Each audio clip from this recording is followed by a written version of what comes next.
They thought I was a helpless widow, a shadow living off scraps in this house, but they forgot that the woman they planned to cast out was the very person my husband had armed with everything needed to bring them to their knees. My name is Olivia Carter, and this is the story of how I reclaimed what was always mine. The dining room felt colder than usual that Tuesday evening, exactly 1 week after we'd buried Jonathan. The mahogany table that had hosted countless family dinners now seemed to stretch endlessly between us, creating an invisible battlefield where words would soon become weapons. I sat at my usual place, picking at the lasagna I'd made from Jonathan's favorite recipe, while my son Nathan and his wife Talia exchanged meaningful glances across from me. The silence stretched until it became unbearable. Finally, Talia set down her fork with deliberate precision, the sound echoing like a gavel in the quiet room. Her perfectly manicured fingers clasped together as she leaned forward, her blonde hair catching the light from the chandelier Jonathan had installed for our 20th anniversary. "Olivia," she began, her voice carrying the kind of false sweetness that made my skin crawl. "We need to talk about your future." I looked up from my plate, meeting her cold blue eyes. Something in her expression made my stomach clench, but I kept my voice steady. "What about it?" "Well," she continued, glancing at Nathan for support, "now that Jonathan is gone, we think it's time for you to consider other arrangements." The words hung in the air like smoke. I felt the blood drain from my face as the meaning became clear. "Other arrangements?" Nathan finally spoke, his voice barely above a whisper. "Mom, what Talia means is..." He cleared his throat, unable to meet my eyes. "This house was Dad's, and now that he's gone, we think it would be better if you found somewhere else to live." The room began to spin. These were the people I'd welcomed into my home, the son I'd raised, the woman I'd tried to love as my own daughter. The betrayal cut deeper than any physical wound. Talia's mask slipped completely then, revealing the calculating coldness underneath. "Look, Olivia, let's be practical.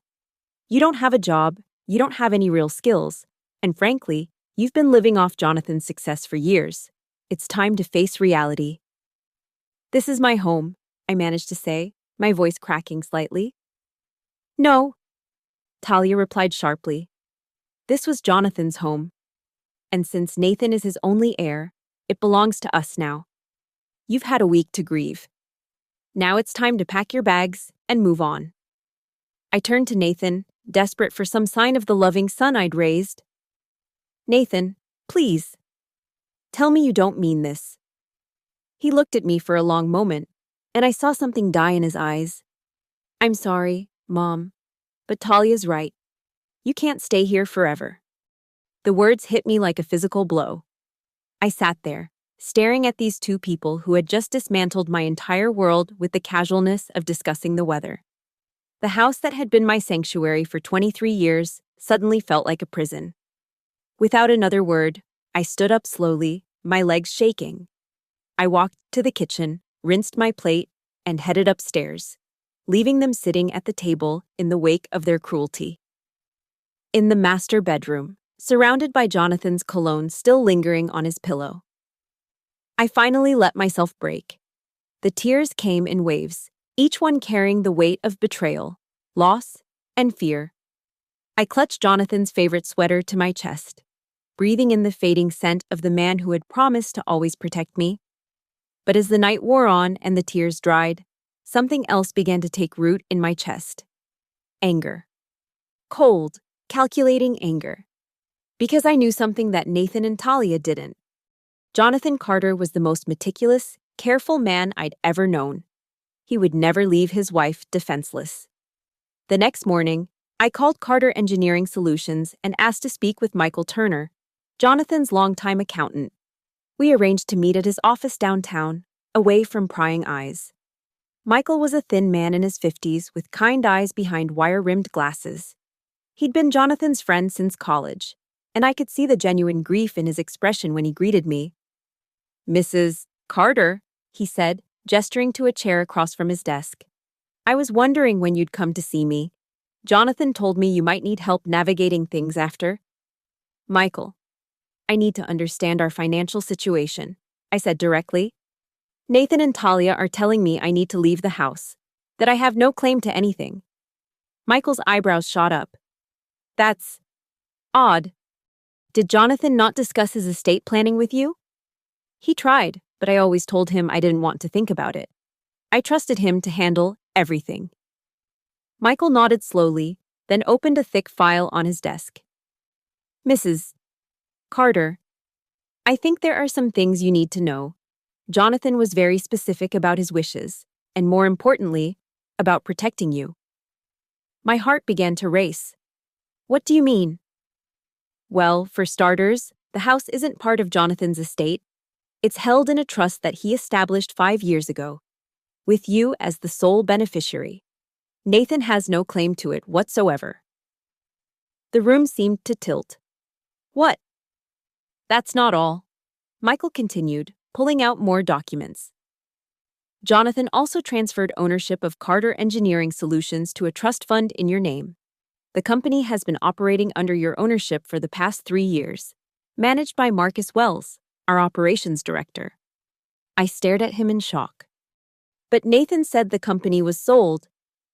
Nathan has been borrowing money from the company's operating account, significant amounts. Jonathan documented everything, but he never pursued collection because he hoped Nathan would eventually turn things around. Michael's expression grew serious. Mrs. Carter, your son owes the company over $120,000. The pieces began clicking into place. Jonathan hadn't just protected me, he'd given me the tools to protect myself. The meek widow they wanted to cast out was actually the owner of a multi-million-dollar engineering firm. There's more, Michael said quietly. Jonathan also established several investment accounts in your name. The total value of your assets, including the house, company, and investments, is approximately $4.2 million. I sat in stunned silence, processing this information. Then, slowly, I began to smile. It wasn't a happy smile. It was the smile of someone who had just discovered they held all the cards in a game they didn't even know they were playing. Michael, I said, my voice steady for the first time in days. I need you to prepare a complete financial statement for me, and I need to meet with Marcus Wells. The meeting with Marcus took place the next day at the company's headquarters. Marcus was a burly man in his 40s with calloused hands and the kind of honest face that inspired trust. He'd worked for Jonathan for over 15 years, rising from a junior engineer to the operations director. Mrs. Carter, he said, standing as I entered his office. I'm so sorry for your loss. Jonathan was a good man and a great boss. Thank you, Marcus. I understand you've been managing the company's day-to-day operations. Yes, ma'am. Jonathan gave me full authority to handle operations, client relations, and project management. We've been running smoothly, though. He hesitated. Though what? Well, Nathan has been coming around, asking questions about the finances, wanting access to the accounts. I've been stalling because Jonathan specifically instructed me to only discuss company business with you.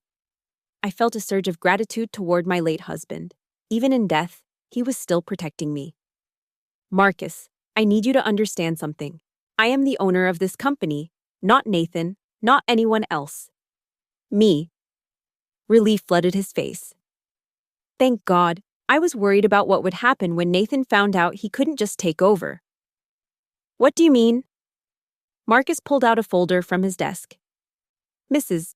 Carter, your son has been using the company credit card for personal expenses, expensive dinners, hotel rooms, even a down payment on a new car. The total is substantial. I looked through the records, my anger building with each page. Nathan and Talia had been living off the company's money while planning to throw me out on the street. The audacity was breathtaking. There's something else. Marcus continued. Nathan called this morning, demanding that I transfer all financial records to him. He said he was taking over as the new owner. What did you tell him? That I'd need written authorization from the legal owner before I could release any information. Perfect. Don't give him anything without my explicit permission. That evening, I sat in my living room, surrounded by legal documents and financial statements. The woman who had been crying into her husband's sweater just 2 nights ago was gone, replaced by someone harder, more focused. I was studying the papers when I heard the front door open. Nathan and Talia walked in without knocking, as they had been doing since the funeral. But this time, their casual arrogance grated against my nerves like sandpaper. "Mom," Nathan said, sitting across from me, "we need to discuss the timeline for you moving out." I looked up from my documents. "Do we?" Talia rolled her eyes. "Yes, we do. We've been patient. But we need to start making arrangements. The house needs to be prepared for sale." "Sale?" I repeated calmly. "Well, yes," Nathan said, seeming confused by my tone. "We need to liquidate Dad's assets. The house, whatever's left of the company before it was sold, his investments." I set down my papers and looked at them both. "Nathan, when exactly did your father sell the company?" "What do you mean? He sold it last year. You know that." "Actually, I don't know that. Because it never happened." The silence that followed was deafening. Nathan and Talia exchanged glances, and I could see the first cracks forming in their confidence. "What are you talking about?" Talia asked sharply. "I'm talking about the fact that Carter Engineering Solutions was never sold. It was transferred to a trust fund that I own." Nathan's face went pale. "That's impossible." "Is it? I'm also the owner of this house, Nathan. It's held in a trust that your father established years ago. You have no claim to it." "You're lying," Talia snapped, but her voice lacked conviction. I picked up one of the documents and handed it to Nathan. "Read it yourself." As Nathan scanned the legal papers, I watched his face transform from confusion to shock to something approaching panic. Talia grabbed the document from him, her eyes racing across the pages. "This can't be right," she whispered. "Oh, but it is," I said, my voice carrying a steel that surprised even me. "And there's more. Nathan, did you think I wouldn't find out about the money you've been borrowing from the company?" Nathan's head snapped up. "What money?" $120,000, to be exact. All documented, all signed for, all legally enforceable debt. The color drained completely from Nathan's face. "Mom, I can explain." "No," I cut him off. "You can't explain. You can't explain why you've been stealing from the company while planning to throw me out of my own home. You can't explain why you've been living off money that was never yours while telling me I'm worthless." Talia stood up abruptly. "This is ridiculous. We're contesting this. There's no way Jonathan would have left everything to you." "You're welcome to try," I said calmly. "But I should warn you that any legal challenge will trigger an immediate demand for repayment of Nathan's debt. The company has the right to collect that money, with interest, at any time." Nathan looked like he might be sick. "Mom, please, I didn't mean for it to go this far." "Didn't you?" I stood up, facing them both. "When you told me to grieve, pack my bags, and never come back. What exactly did you think would happen? Did you think I'd just disappear quietly so you could enjoy what you believed was your inheritance?" "We thought," Nathan began. "You thought I was weak. You thought I was helpless. You thought I was nothing more than a burden to be discarded." My voice was steady, but it carried the weight of every hurt they'd inflicted. "You were wrong." The next few days passed in a blur of phone calls and legal consultations. My lawyer, Patricia Hamilton, was a sharp woman in her 60s who had handled Jonathan's estate planning. She confirmed what I already knew. My position was unassailable. "Mrs. Carter," she said during our meeting, "your husband was extremely thorough. Every document is properly filed. Every transfer is legally sound. You are the undisputed owner of all the assets in question. What about Nathan's debt to the company?" "Completely enforceable. He signed promissory notes for every withdrawal. If you choose to demand immediate repayment, he would have 30 days to comply or face legal action." I thought about this for a long moment. What would happen if he couldn't pay? His personal assets could be seized to satisfy the debt.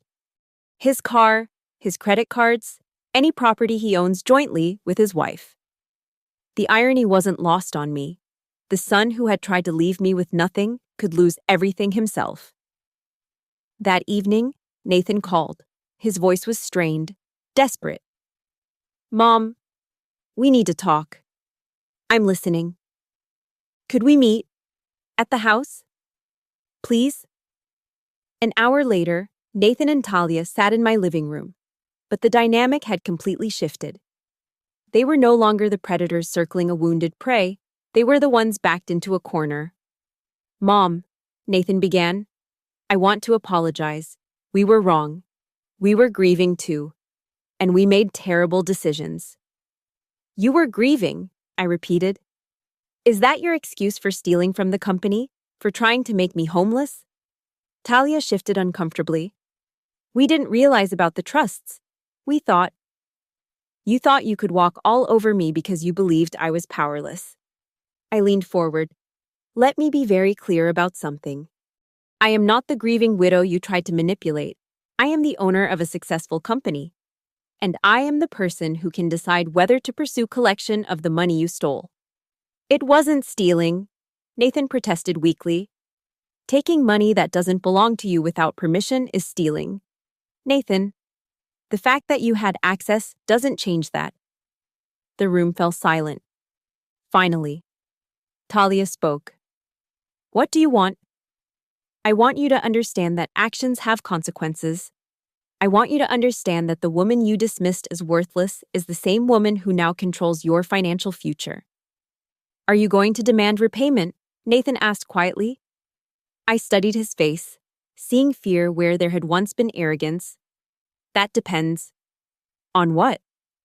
"On whether you can prove to me that you understand the magnitude of what you've done. On whether you can convince me that you're capable of becoming the man your father hoped you'd be." Nathan's eyes filled with tears. "Mom, I'm so sorry. I don't know what came over me. After Dad died, I just felt like I needed to take control, to be the man of the family. By throwing your mother out on the street? I know it was wrong. I know there's no excuse." He wiped his eyes. "What can I do to make this right?" I looked at both of them for a long moment. "You can start by never setting foot in this house again unless you're invited. You can start by treating me with the respect I deserve. And you can start by working to pay back what you owe. With interest." "How?" Talia asked. "The amount is enormous." "That's your problem to solve. You created this situation. You can figure out how to fix it." Nathan nodded slowly. "And if we do all that, then maybe, someday, we can rebuild some semblance of a relationship. But it will be on my terms, not yours." They left that night without another word. As I watched their car disappear down the driveway, I felt something I hadn't experienced in years: complete control over my own life. The following week, I received a call from Marcus. "Mrs. Carter, I wanted to give you an update. Nathan came by the office yesterday." "Oh." "He wanted to discuss a payment plan for his debt. He seemed different. Humbled." "What did you tell him?" "That any arrangements would have to be approved by you, of course, but he seemed genuinely committed to making things right." I considered this. "Set up a meeting for next week. I'll hear what he has to say." There's something else. We've had 3 new clients reach out this week. Word is spreading that the company is stable and well managed. I think we're going to have a very good quarter. After hanging up, I walked through the house that was truly mine now. In the kitchen, I prepared dinner for one, no longer feeling the weight of disappointment or fear. In the living room, I sat in Jonathan's favorite chair, reading the newspaper and planning my next moves. The woman who had been broken by betrayal was gone. In her place was someone stronger, someone who understood that respect isn't given freely, it's earned. And sometimes, it's taken. 6 months later, I stood in the offices of Carter Engineering Solutions, reviewing quarterly reports with Marcus. The company was thriving under my ownership, with revenue up 20% from the previous year. Nathan had been making regular payments on his debt, working 2 jobs to meet his obligations. "Mrs. Carter," Marcus said, "I have to say, Jonathan would be proud. You've taken his vision and made it even stronger." I smiled, thinking of my husband. He gave me everything I needed to succeed. I just had to learn how to use it. As I drove home that evening, I reflected on the journey that had brought me here. The frightened widow who had been told to pack her bags and leave was now a successful businesswoman with a clear vision for her future. The people who had tried to destroy me had instead awakened something they never expected: my strength. The house welcomed me home as it always did, with warm lights and familiar comforts. But now it felt different. It wasn't just shelter. It was a fortress I had defended and won. It wasn't just a home. It was a symbol of everything I had reclaimed. I poured myself a glass of wine and sat in the garden Jonathan had planted, watching the sunset paint the sky in shades of gold and crimson.